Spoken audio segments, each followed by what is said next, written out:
And we are live at the Whitman Winter 2025 Baltimore Expo.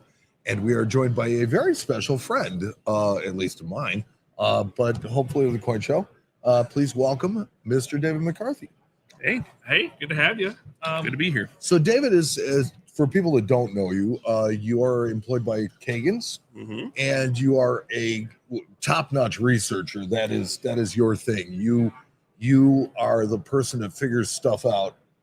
Out of things is that underneath your on your name badge? Does it say like David McCarthy, person that figures stuff out? Person that figures stuff out. Something like that. As well as teaching the grading class, grading 2 at summer seminar. Yeah, for 15 years now, I think. Yeah. But actually 15 years that we've taught it, there were years off because of COVID. So Well, yes. Probably 17 years, I think. And you've always done it with Feltner?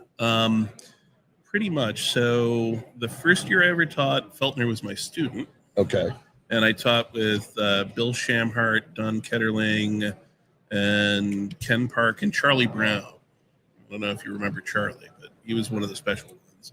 He passed away a few years ago. And then that was my first year, and I was hazed miserable. I mean, like, they made my life a living hell. Oh, no. And Good Steve was our star student, and because of his performance in that class, actually ended up getting the job with PCGS. And then the next year, or maybe 2 years later, I started teaching with him. I think the next year I taught with Jerry Bobby and Tom Hollenbeck. And then I started teaching with Steve. I had 1 year where I taught Pioneer Gold and Federal Gold coins with Doug Winter.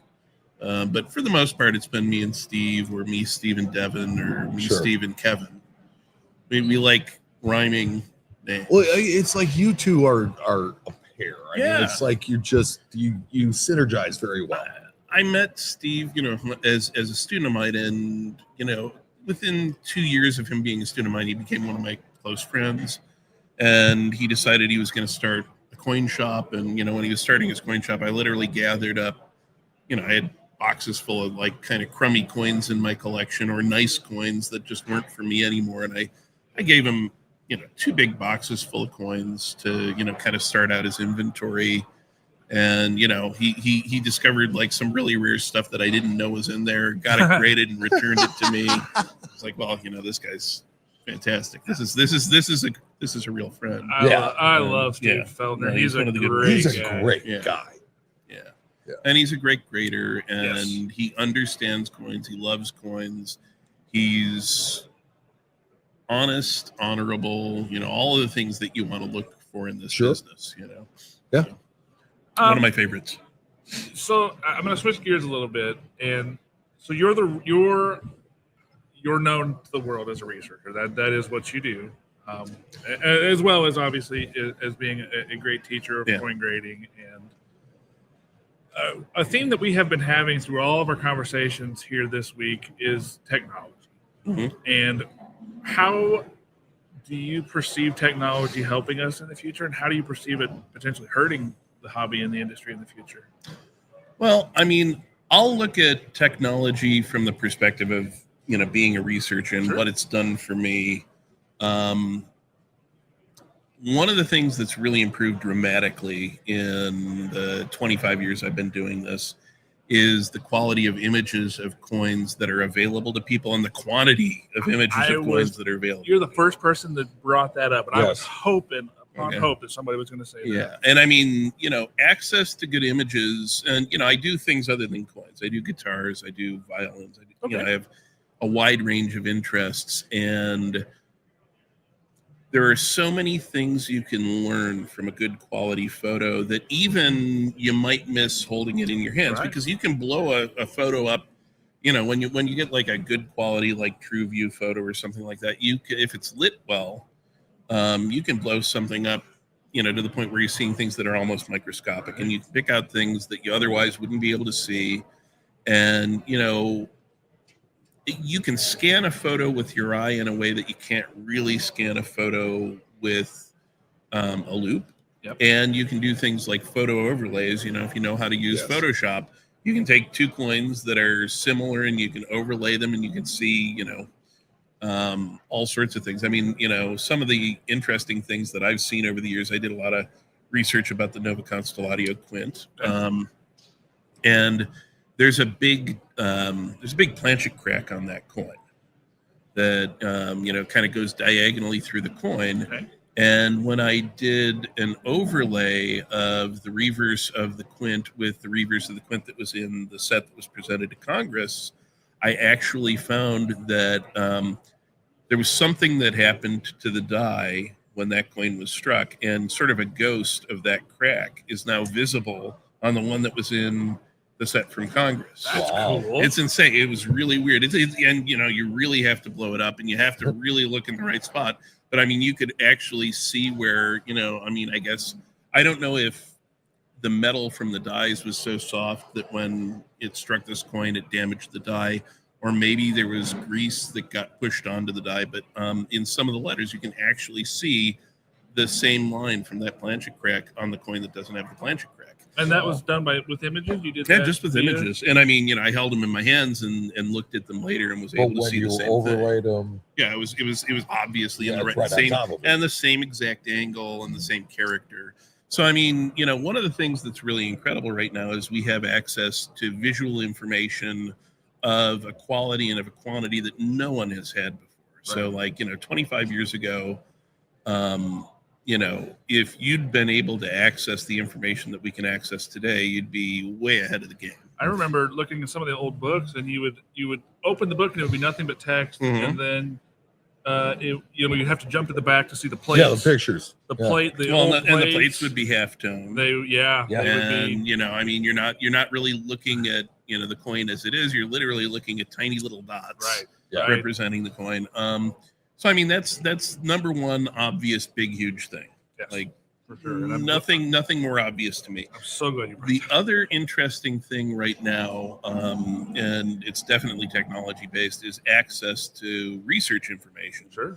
I can go home, go to bed Friday night, wake up on Saturday morning, make myself coffee, and lay in bed, and search archives that once upon a time in the 1950s, 1960s, if you wanted to do research, you got on a train, you went to the town that had the archive you needed to do the research in, and you dug through stacks of papers, and there was no way to search it, and things weren't necessarily organized, and you found what you found. And they might have what you were looking for. Yeah. They might not. Yeah. And they may have it and not know it. Yeah, that too. Now, today, if an archive has been scanned and is online, usually they're searchable, sometimes searchable by keyword.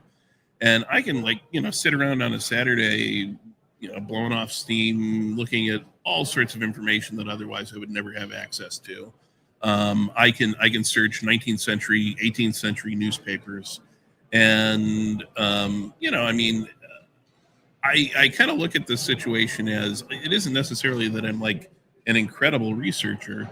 It's that I've been able to leverage the technological opportunities that are available to me because I came up in college at a time when the internet was first becoming a thing, and I had to learn how to use the internet in order to function in college. So, by the time I made it into the coin business in 2000, the internet was a really great tool. If I needed to figure out what a coin was worth, I could look at auction records. It was already a part of what you did. Yeah, it was built in. So when I started doing really serious research, I just kind of expanded that skill set.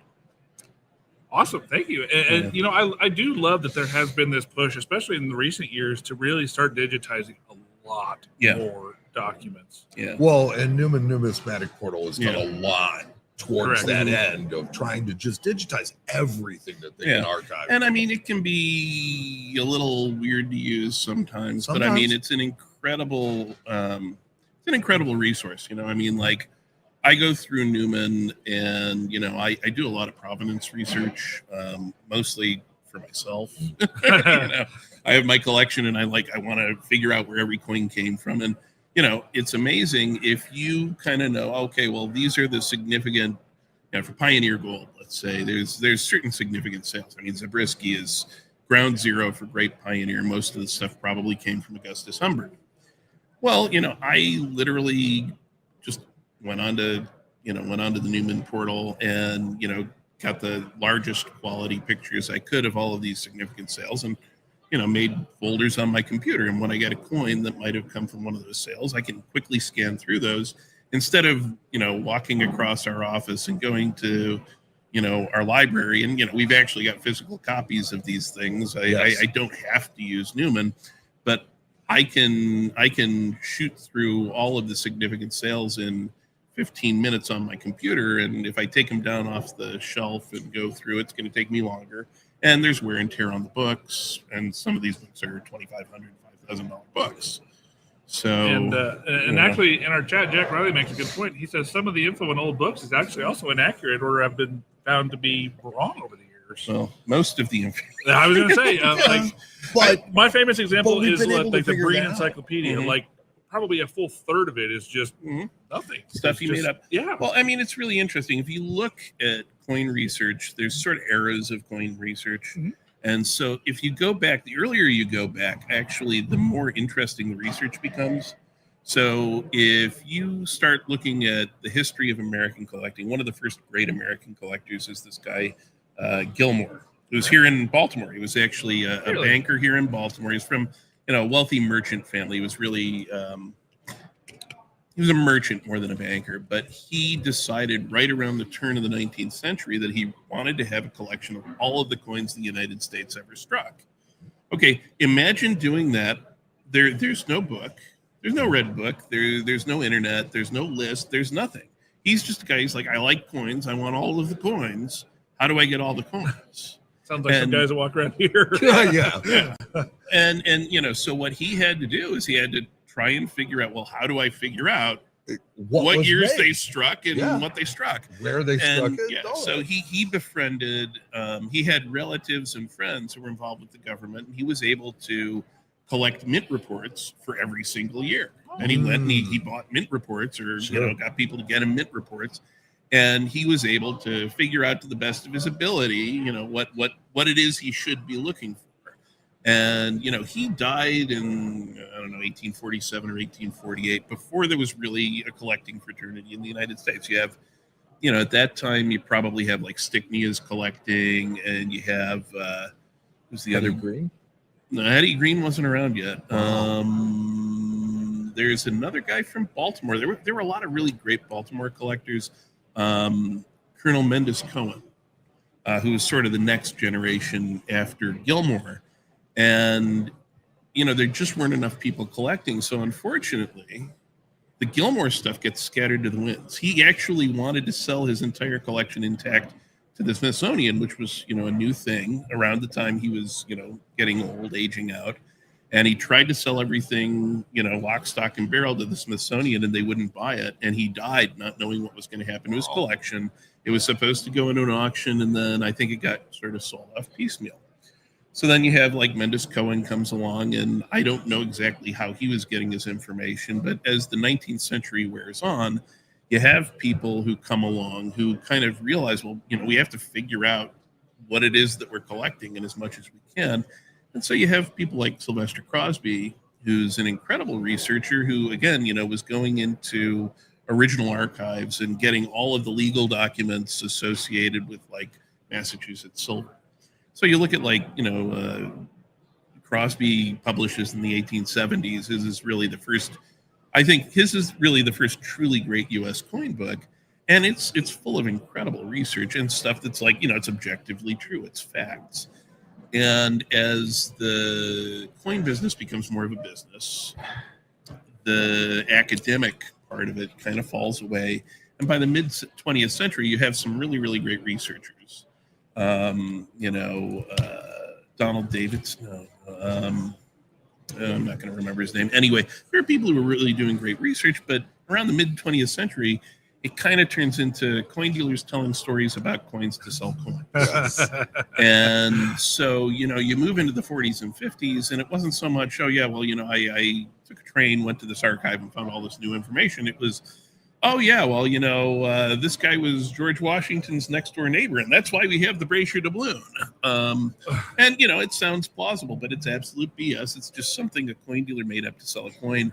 It found its way into an article. The article was plagiarized. It found its way into a book. And, here we are, 70 years later, and we have books where things are stated as if they're facts that are provably false. Yes. And, so my hobby, one of my many hobbies, but one of my hobbies is like going through and trying to figure out, what's the truth. And, what I've been doing, when we sat down and talked about the book, I decided, well, I'm not going to look at any of the other books. What I'm going to try to do, they don't like me.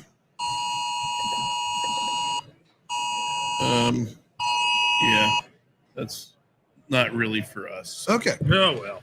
Back to our show. Okay, so when I started working on the book, basically what I tried to do is I tried to throw out any fully formed stories, and I tried to get all of the facts that were verifiable, all of the articles I could find from contemporary newspapers, and I put them all in order. And I went through, and anything that wasn't verifiable, I kind of like drew a line through it and just looked at all of the facts. And if you take all of the facts and you put them all in order, stories emerge. And so, with like Pioneer Gold, one of the interesting things that became apparent when I was working on the book, in early 1850, there was a big scandal in San Francisco that ended with, I think, April 8th of 1850, the legislature of the territory, not the territory, but California. It was not yet a Right. state. It was never a territory. Yeah. But the legislature basically outlawed private coins. And, they had this complicated law that came into being that ended up actually being done away with at the end of the month. But there was this big scandal, and everyone assumed because the two of the assayers at the U.S. Mint published a book that listed all of the various coins that were encountered at the mint and their finenesses and the values.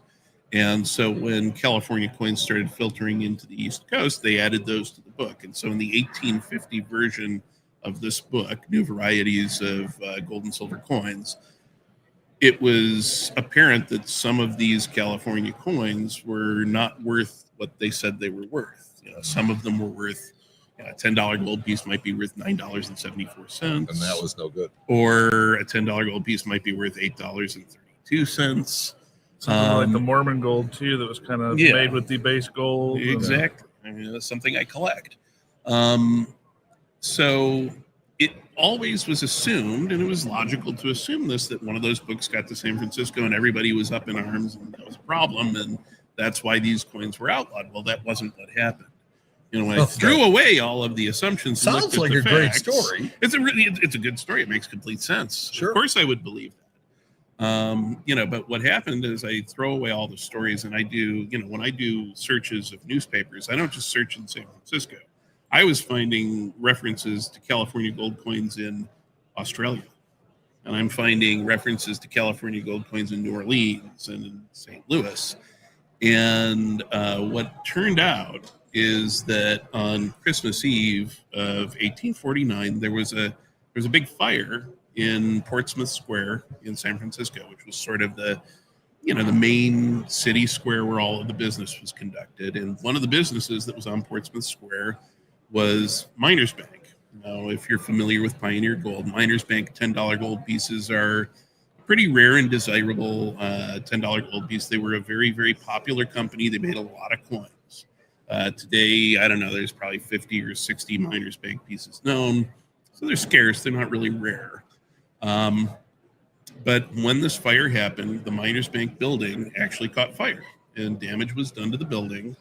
And in the fracas that ensued, the guy who actually ran Miners Bank lost all of his bills of exchange. Okay, so bills of exchange were basically, bankers would issue a bill of exchange, and this is good for $1,000 wherever you go. And as long as that bank had a relationship in that city, you could exchange it with another bank and you could get money.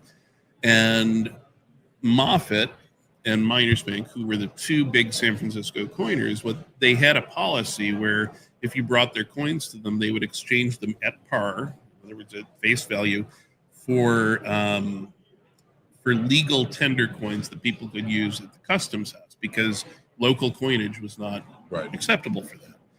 Well, he no longer had his bills of exchange, and as a consequence, he couldn't get cash and he couldn't exchange his coins, and there was a big brouhaha. There was a run on Miners Bank. They tried to pay people with gold dust and nuggets. It didn't work, and it shut the bank down. And ultimately, the guy who was running the bank was run out of town. That scandal, for lack of a better word, is actually the thing that led to the coins being outlawed. And if you only looked at San Francisco news stories, you would be able to figure out that the guy who ran Miners Bank was actually looking for these bills of exchange and offering a reward. And you would know that Miners Bank shut down, but you wouldn't actually know that the whole problem started because of Miners Bank, because the only article that mentioned what actually happened and named the entity that caused the problem was in St. Louis. I found this article in St. Louis, and suddenly all of the pieces fell together. And oh my God, well, and that's a much more interesting story than a copy of New Varieties of Gold and Silver makes it to San Francisco in April. Yeah, then a guy who went bad and got run out of town. Now we know why. Yeah, and he didn't really go bad. I mean, he was the victim of of a fire. Unfortunate circumstances. Yeah. But again, it's really easy to just assume that what's in a book is true.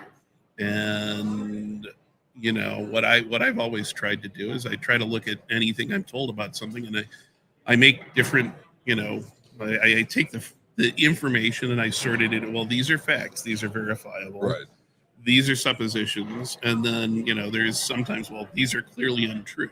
And a lot of the time, there's a lot of those. Trying to separate the empirical data from everything else. And when you finally end up with a list of facts that you feel confident in, and you put them all in order, and you start using those facts to point you in the direction of things to search for, suddenly news stories start to emerge.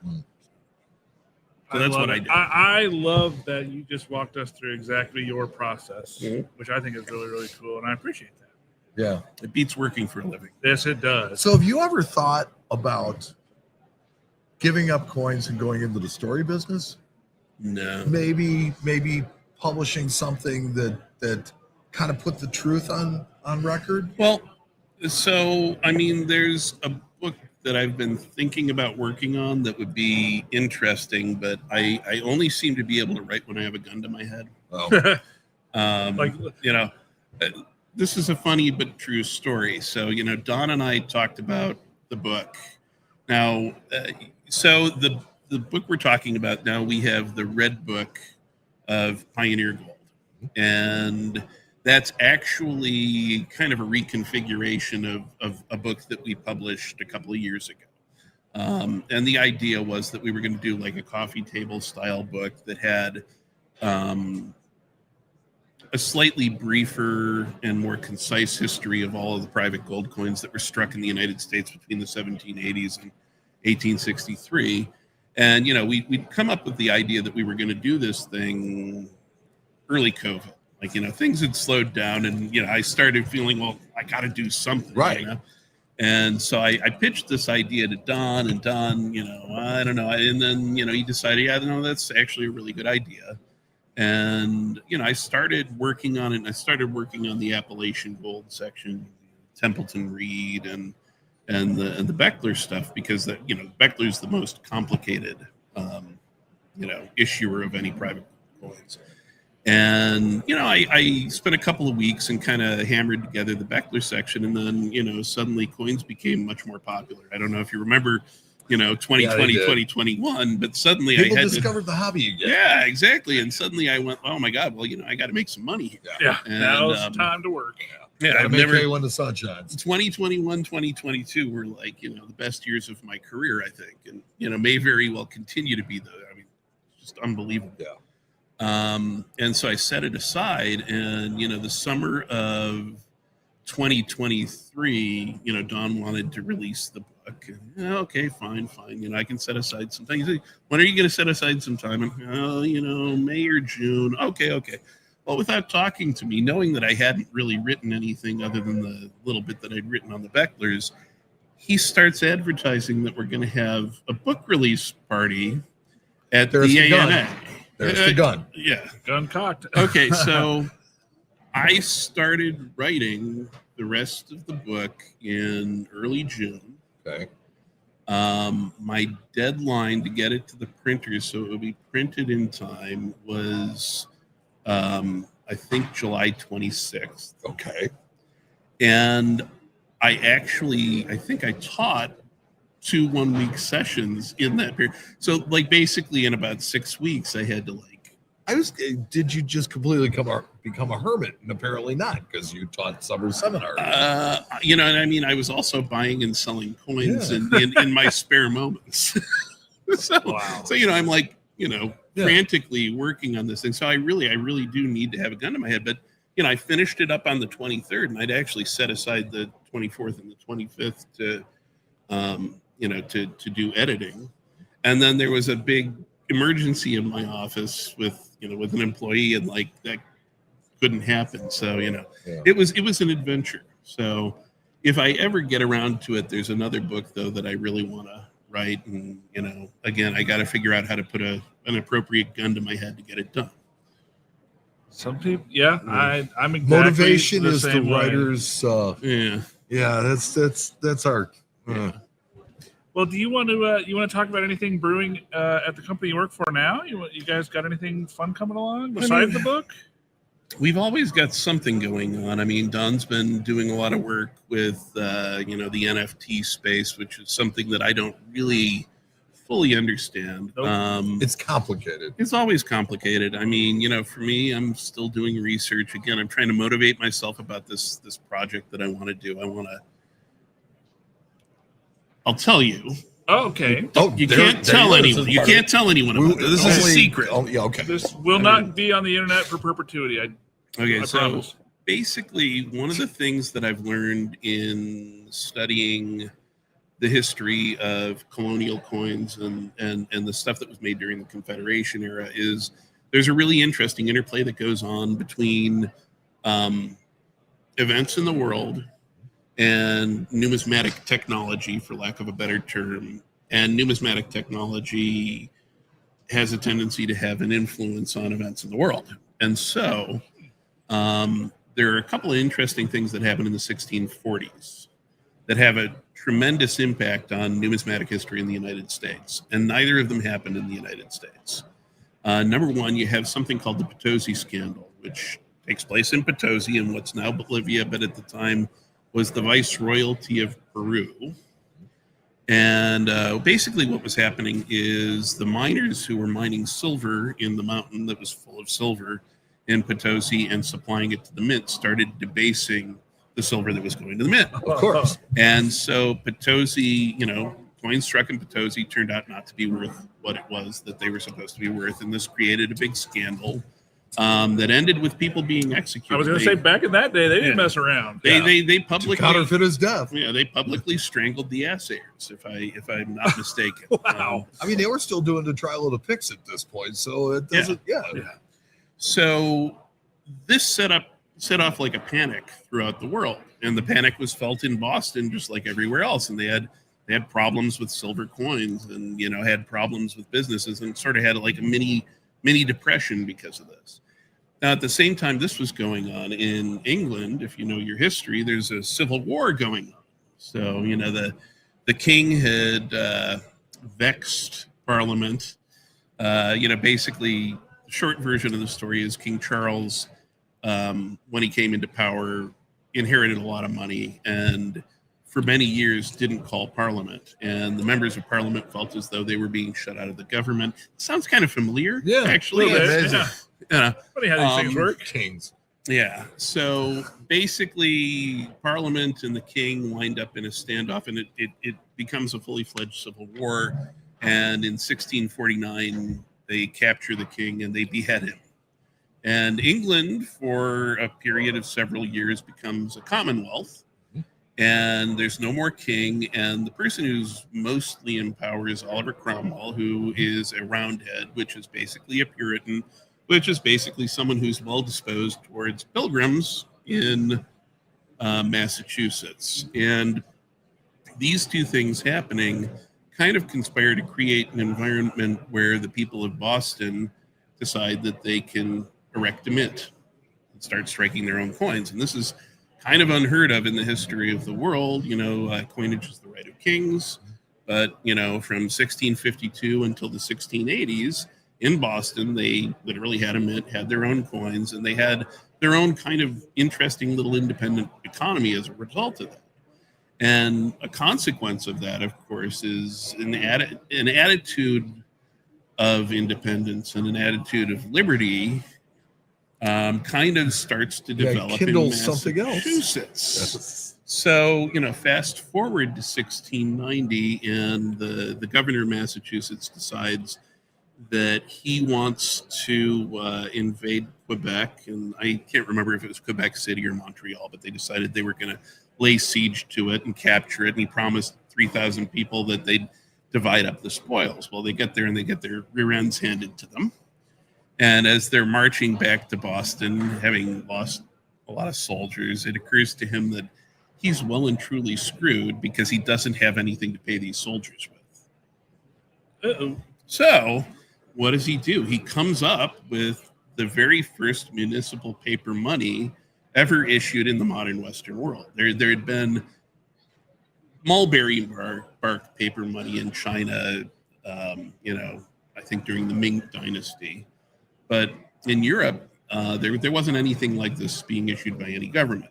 So he issues these 1690 notes. And in essence, what they are is it's an IOU that you can use to pay your taxes. But if you hold on to it for the prescribed period of time, they will pay you in silver that amount plus 5% per year. So in essence, it's like basically a bond. But these things circulated. All of the 1690 notes, as far as I'm aware, were actually brought in and redeemed, and then they reissued some of them. And there's, I think, 4 or 5 of those known today in 1691. And this starts this common use of paper money in North America during the 1700s, and all of the colonies started using paper money.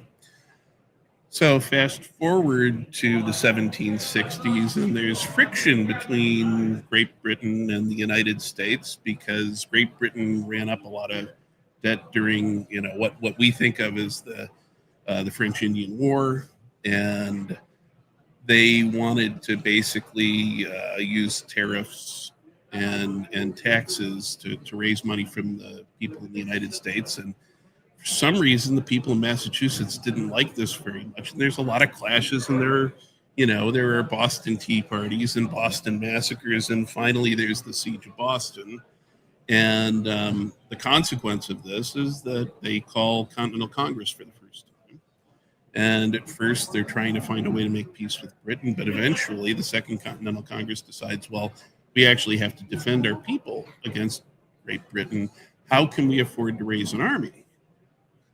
Bills of credit.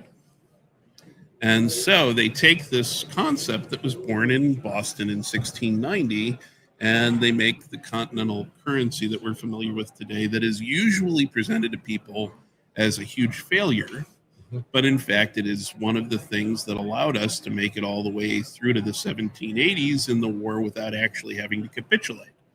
And, it was unquestionable that we didn't win the Revolutionary War because we had a superior army. We didn't win the Revolutionary War because of anything other than we outlasted the British. Yeah, it was their Vietnam. Right. It was their Vietnam. And so, you have this really interesting interplay between world events and money technology, and money technology suddenly changing world events.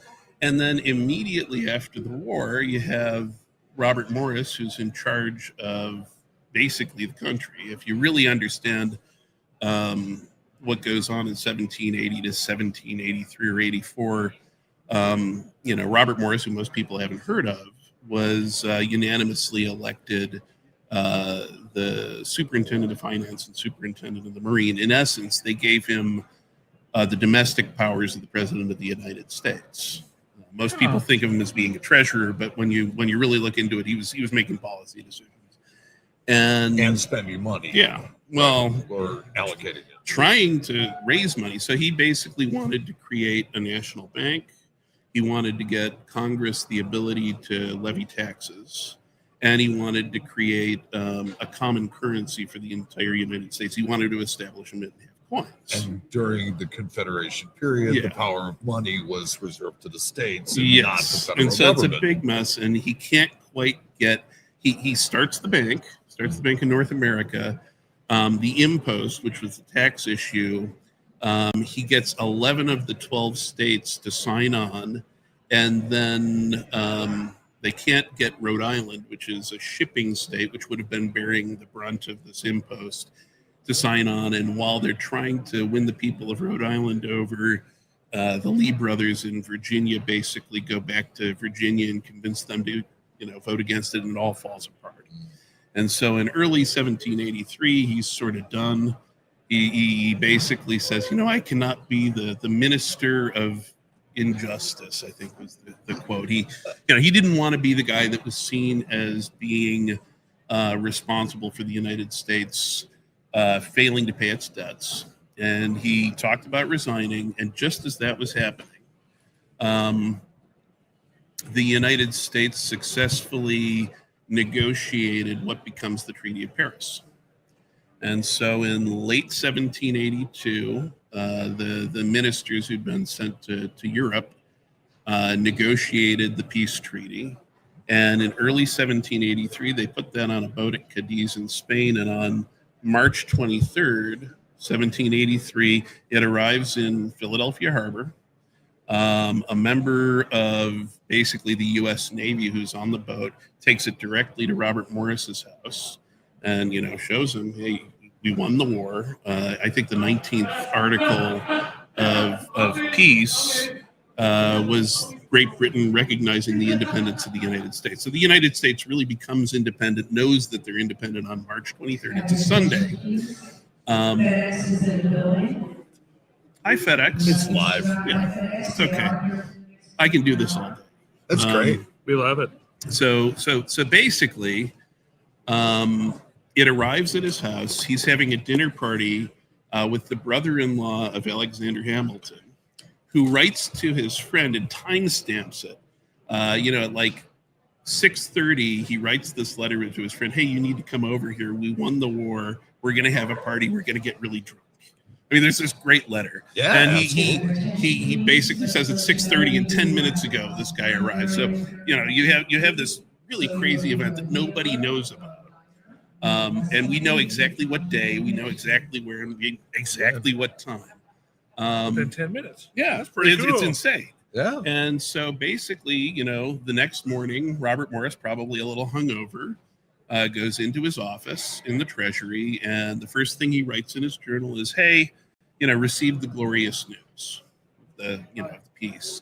The next thing he does is he meets with Robert Livingston, who was basically the Secretary of State. And then he meets with General Horatio Gates, who's the highest ranking member of the Army. And the very last thing he does that day is he issues basically a draft check to Benjamin Dudley, who's the guy that he had brought in to try to make this, to make this mint and strike these coins for $8, 8 silver dollars. And a week later, the very first U.S. coin is dropped off at the Treasury. And the interesting thing that Robert and Gouverneur Morris, who were sort of the brains behind this project, did was they realized that they could democratize money for people by making money math a lot simpler.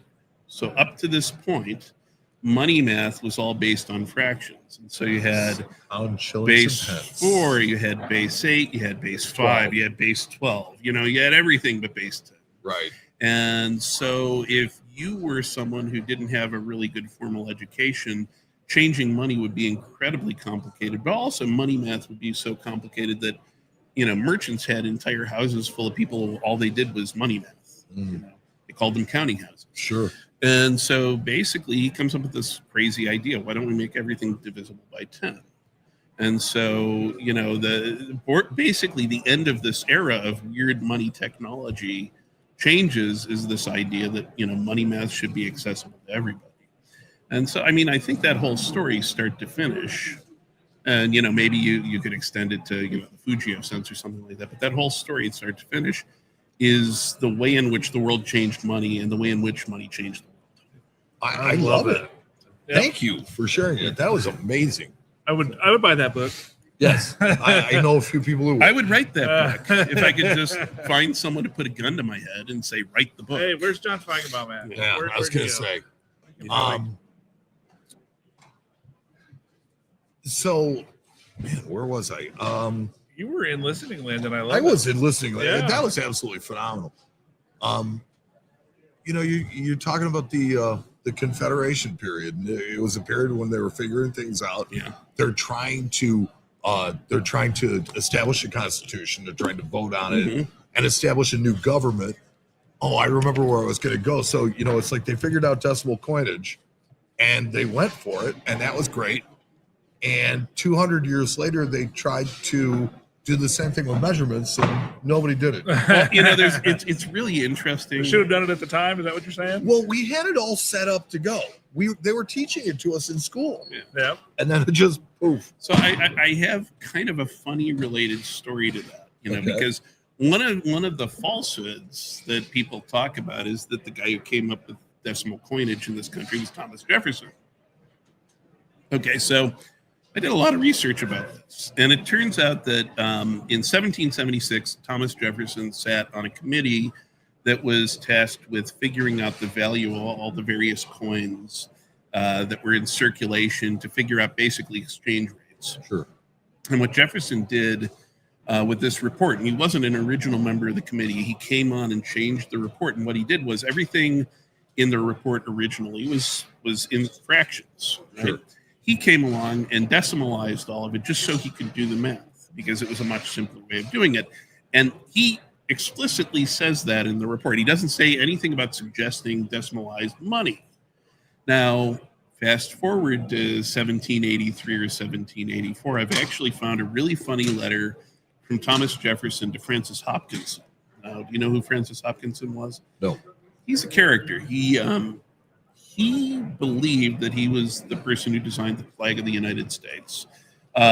So much so that he sat on the committee that did this, and he went to Congress and tried to get a half a cask of wine in payment for designing this flag.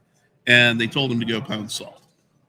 He also was promised basically the directorship of the Mint by Robert Morris when they were working on this project, and probably was the designer of the Nova Constellatio pieces.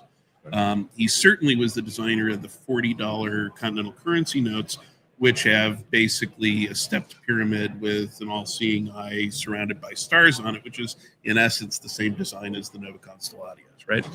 So Jefferson writes to Hopkinson, and the gist of the letter is, people have been talking about decimal this and decimal that, but I think it would make people stupid if they didn't have to reckon fractions. Now, the question is, was Jefferson serious, or was he being funny? Yes.